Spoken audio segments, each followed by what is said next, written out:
Welcome back to Final Fantasy V. Last time, we drifted into a ship graveyard, but it's fine. We escaped. We also learned more about Faris and her identity, and got hints at Gallifs. So, today we're kind of just wandering until we find something, because that's the thing about kind of just drifting out at sea for a bit, and then winding up somewhere you don't know. You don't know where you are. It's a complete mystery. Now, as long as you didn't miss the world map, you can at least get a decent idea of where to go. And man, I'm not good at stealing things. Maybe these things don't carry anything. It would say nothing to steal. Like they have pockets.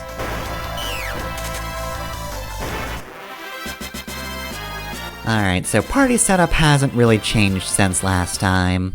Still got Faris as a thief, Dragoon Lena, Black Mage Bart's this time, but then Dancer Gallif, and we got these guys again. So yeah, I'm trying to show off steel here, because sometimes enemies do have things, but while it's not Final Fantasy IX levels of not being able to steal things, it's still kind of infrequent, but also, there's not typically that much that's worthwhile to steal. There are absolutely exceptions to that, of course. We're not going to be seeing them for quite a while.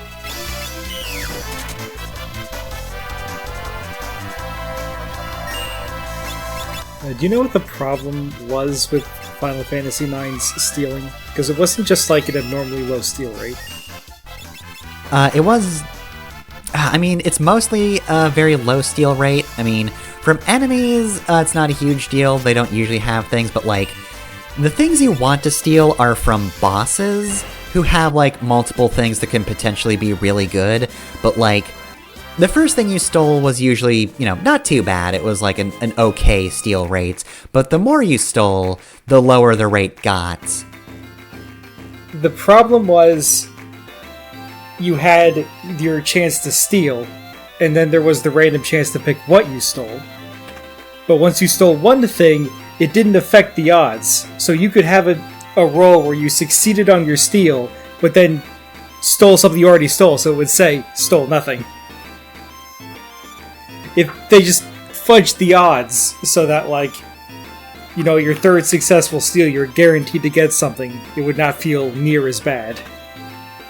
Because I really don't think the steal rate was, like, low to a stupid degree. I think it was a fine rate, it just felt worse than it actually was. And then, of course, there were the really fun points where there were battles with time limits, where, you know, you just got to a certain point and then the fight ends. Those points still had stuff to steal. Anyways, new town. Yep, new town. That guy has something new to say. It's important to note we're gonna hear a lot about the mountains to the north, and also windrakes. Let's see, we've got some new items here. Nothing too fancy, though. We do have a silver harp. So if you play the harp at someone, you can stand in the back row. It's just as effective back there. Alright, we got a bunch of bronze items, copper curious as well, and the cotton robes for anybody who can't wear armor, so we've got a pretty good set of weapons and armor, which makes sense because we are currently cut off from anywhere we've been to so far by the ocean. And what do we have magic-wise? Got the classics, got sleep, cure, Poisona, Silence, and then... oh, I guess that's it for magic, which means if you're playing this hack and you missed the magic in the first town, now you have to wait. And this is just me checking the rest of the spells to make sure that I have them already, and I did. So I got a bunch of cool new things, like Protect, that, because I'm not currently using White Mage, we're not really going to see much use of. Because Protect is actually White Mage level 2. Nice, do it two-handed. Sure. But yeah, no, this is where we'll be learning how important it is to gain levels with mages.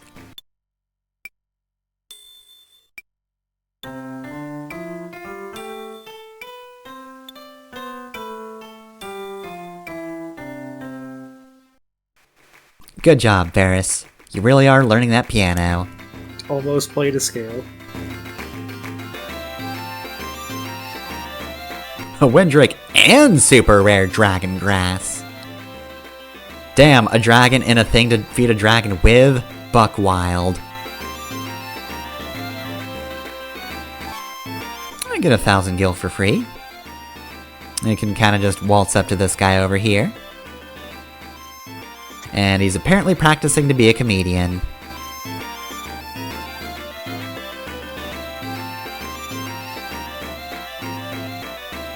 So that, of course, is the product of the Find Passages skill that thieves have. So as long as you're using a thief somewhere in the party, then you are able to see hidden passages. So a thief is not a bad thing to have if you're just exploring a dungeon.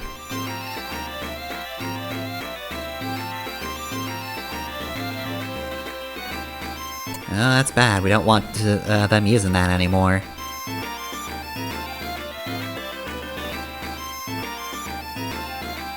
Yeah, we don't have a ship anymore, or a monster to pull it. Don't say it out loud, Galuf. I was about to say Ferris just starts crying. Just ugly crying, hysterical sobbing. Alright, no ships, so we can't go by sea. Bonk bonk. So if we can't go by land or sea, then...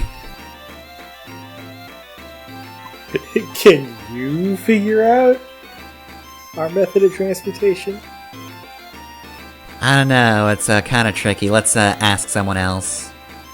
Lizards and other hibernating animals can't stand the cold. Also, high? Alright, that doesn't help us too much. Most people start with high.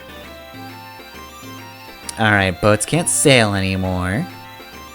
So, if we can't go by land or sea, then... Now All wait, right. Who is Mizuki and how is she related to Yumi? So if we can't go by land or sea, But how do we get to Waltz? I don't know, let's ask again. But how?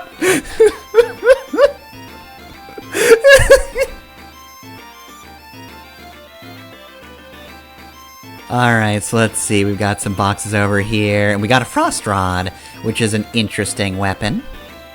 And, oh, someone we haven't talked to. No ships to Waltz, huh? What do we think about this? What's Bart's opinion on the matter? Turning this into an episode of, like, Dora the Explorer or something. Bart is just looking at the child audience being like, if we can't go by land or sea, then what can we do? Do you know, kids at home? Alright, so once you've seen that dialogue at least once, you can come up here, and this guy will finally cut to the chase. We've seen a dragon. It looked dragon-like, yeah, I would say. Could have been a real live Windrake. It's Hiryu. Good ol' Hiryu.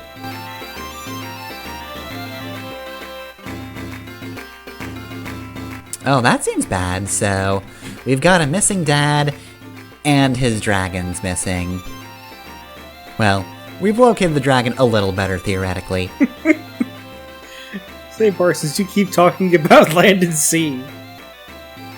Wait! I got it! The air!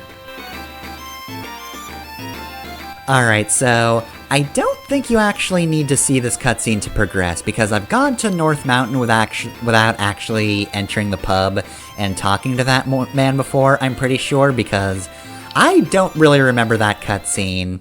I do, however, remember, if we can't go by land or sea, then... Yeah, they make it very obvious. Everybody keeps talking about North Mountain, and that's where the dragon grass grows, so you think to go there anyways. And since that conversation doesn't actually appear until after you've spoken to one of those people, then yeah, that's one I miss a bunch, I think. Alright, so I've changed things up a little bit. I've changed up mostly armor and equipment and whatnot, but also I have set Bart to Blue Mage for a bit because I need to learn a few things. Actually, I think it's only one thing in North Mountain. There should be one new blue magic skill. So, unfortunately, we're going to be losing out on a little bit of ABP for Black Mage for now. But here we are in North Mountain. Alright, so what do we got? We've got Rock Slugs. Not nearly as defensive as you think they would be, considering they are made of stone. Alright, we don't have a lot of— oh my god, Swords Dance. If I remember correctly, Swords Dance is specifically like— I want to say quad damage in a single strike. Well, it's quad damage in a weapon strike. It might sound a bit pedantic, but it is actually important wording. We'll see why later. For now, though, we've got our first mountain area, and oh, here are the headstones. So, normally in order to get the blue magic from the headstones, you need to use an ether on one of them, because they have a magic spell that they cannot actively use.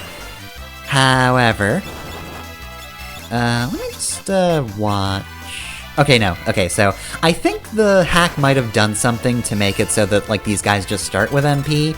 Because, yeah, normally they're just supposed to attempt to cast a thing, and that's supposed to give you a hint of, like, oh, well, that might be a thing I can learn, and therefore I should use an ether on it. And then when they do actually use it, it just blinds everyone. So yeah, blind is a very annoying status effect to be hit by. I know everybody has cool shades, and that's great, but we are now very inaccurate, which does not help anyone. Now, the good news is, this doesn't actually mess with, like, magic attacks. You can still set things on fire pretty easily. But we don't really have much of an option there. We do have blue magic at least, so I can use one of these. I can get hit by corner, which doesn't really do anything too fancy, nor is it blue magic, but yeah. I can hit that guy with Goblin Punch. That's going to be a little more consistent. And there's actually one more thing that this party can do, or someone in the party can do, in order to actually land hits. Actually, two more things, because that was a successful Swords Dance. And that Rock Slug just covered itself in gummy liquid. Ugh.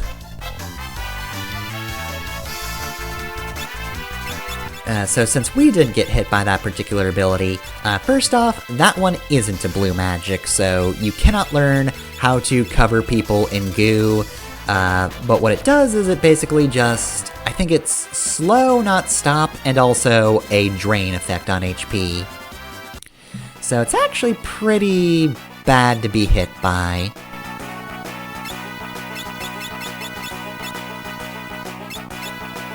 Alright, so now that we've gotten that blue magic, that is the only spell that I need to learn. So we can move back to Black Mage Bartz, who is just really not feeling good. He's got his shades on, but he still feels like he's gotta puke. Alright, I think we're gonna be running into the best enemy in this area soon, right? Hell yeah, Gillo Cats!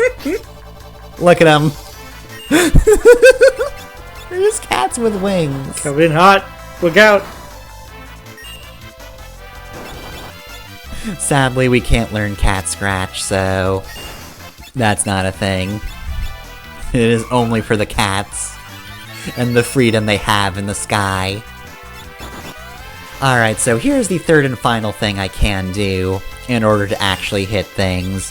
Dance works as a command to consistently hit things, and so does Jump. Somehow. I believe I've used Jump, but I haven't really shown it off.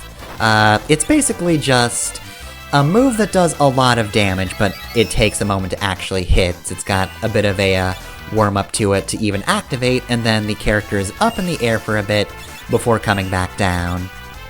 It is the signature Dragoon move, so if you've ever seen a Dragoon in the series, that is what they're about.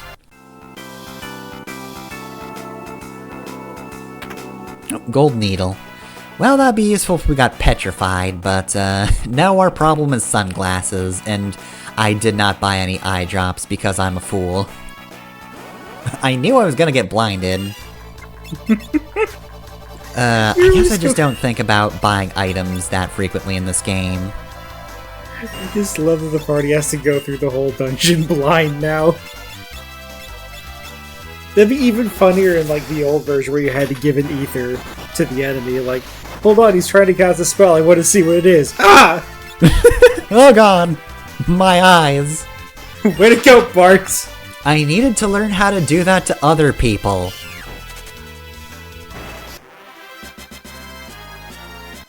Bart, if I fall off of this mountain because I'm fumbling around without my sight, I'm climbing back up and throwing you off.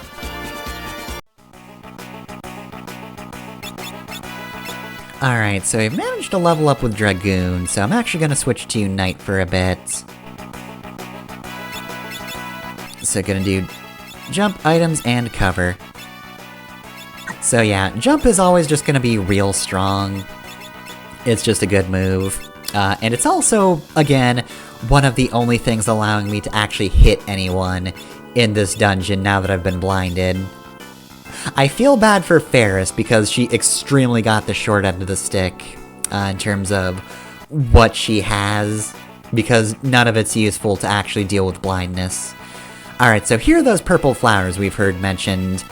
If you want to turn off auto run for this, it might help, because if you step on the flowers, they are poisonous. Anyway, here's a cockatrice. Let's kill the hell out of you before you can petrify us. Thank you. We did get a gold needle in case that happens, but I would prefer to not have it happen in the first place. And you'll notice here, I'm about to just go wild on the headstones. See, I recognize this lineup. I know I'm already blinded, so like, if they used flashing in it would just be redundant, but I don't care. I'm removing him.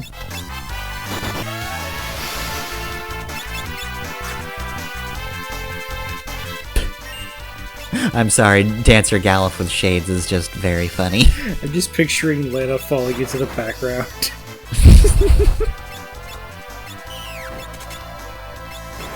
No, jumping is actually very easy. You can do that with blinded. Basic sword strikes, no, those will never hit. Leaping skyward and crashing back down to the enemy, on the other hand, that's easy. Piece of cake, could do it in my sleep.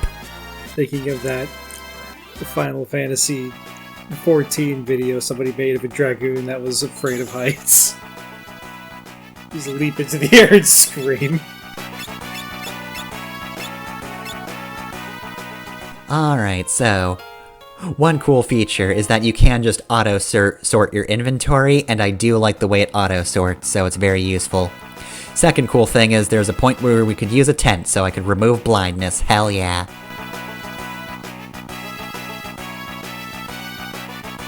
Alright, got Dad's helmet. Oh no! Lena's struck by a poisoned arrow. Fucking rest in peace. And I just cured my blindness! Who are you? And why are you doing that laugh?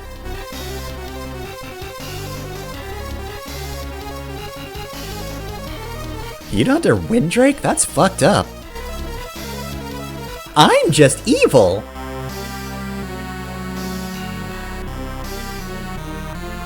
Oh, everyone just knows Lena's the princess, I guess. Alright, time to do a kidnapping! Here I go!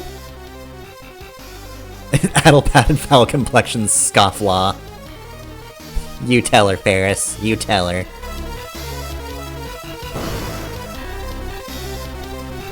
Oh, well. That didn't go so well. Rest in peace, Ferris.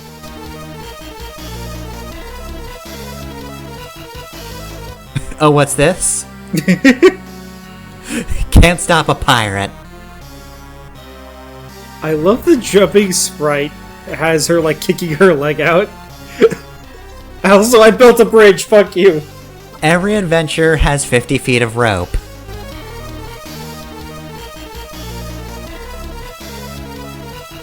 Okay, fine, I'll fight all of you, whatever. I'm totally equipped for this. Alright, so, Magissa.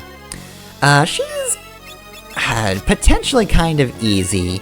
Though, with this setup, Dancer's kind of broken for this point in the game. So, I could easily kill her if I just got a bunch of swords dances, and she does have a gimmick. She's also got a bunch of spells she can use. She's got a bunch of elemental things. I think she even has arrow. But she also has some cure magics, which is not something she's necessarily going to use on herself. But as long as I don't kill her too quickly. She did at one point mention a husband, and that might be relevant, and that's close. I was having issues.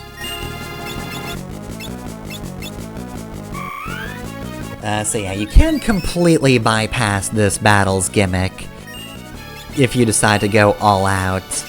So just an entire party full of physical damage dealers isn't a bad idea, if you want to avoid her summoning her husband, Forza. Okay, so I killed her immediately afterwards, which is telling on how close she was anyway. But her gimmick at this point will basically just be to heal Forza. I believe she has regen, so she can do that. Now, despite what he looks like, Forza's not a summon. He looks like some sort of weird monster, I think. I don't know what Forza is. He's a very weird man. They call me Forza because I hit like a truck. You can't even drive a truck in Forza. Big rigs over-the-road racing was too big for the name box.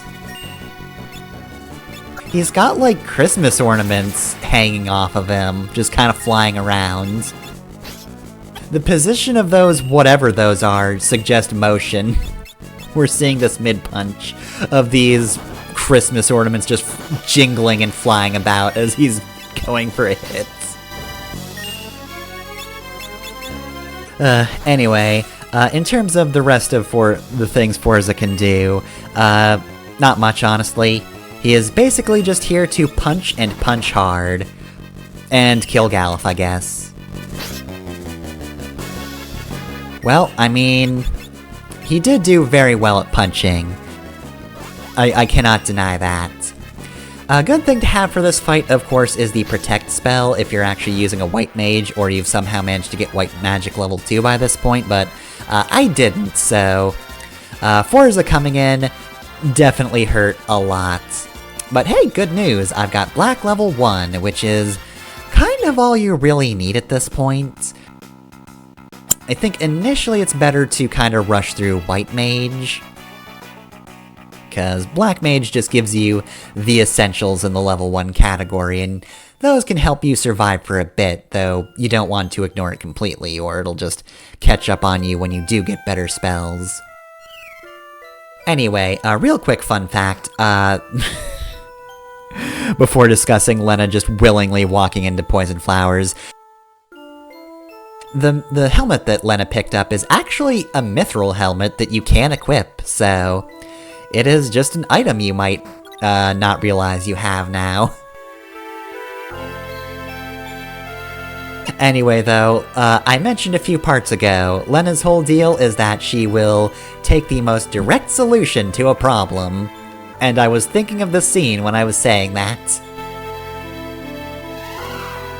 Lena does not hesitate, just walking over poisoned flowers to help someone. Doesn't think like, oh, maybe we should get like some gloves or something, like try to move these out of the way. Nope. It's faster to just walk and grab the dragon grass. It's fine though, you don't need to bust out Poisona again. Hiryu has healed her. Heal Ryu.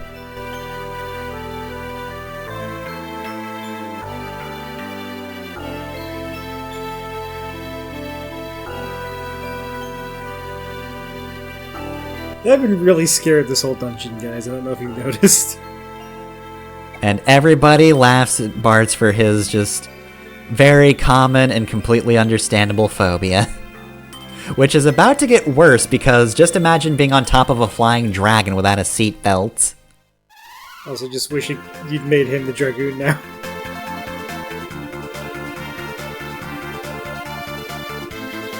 Alright, well, we have to fit 4 people on this dragon, so RIP to Bart. But we do have a sort of vehicle again. So, Hiryu cannot pass over mountains. It is a very good sprite, yeah. He can, however, cross over oceans. So we can just do this. Also, a very good song plays when you're riding him. Also important to note, Hiryu cannot land on forests, so if I try to land here, no go. You gotta press the B button over specifically a grassland. And at this point, you will be able to make contact with the surface. And with that, we now have a way off of this plot of land. So, with our dad, or, well, Lena's dad's, dragon with us now, next time we head off to Waltz, amongst other places.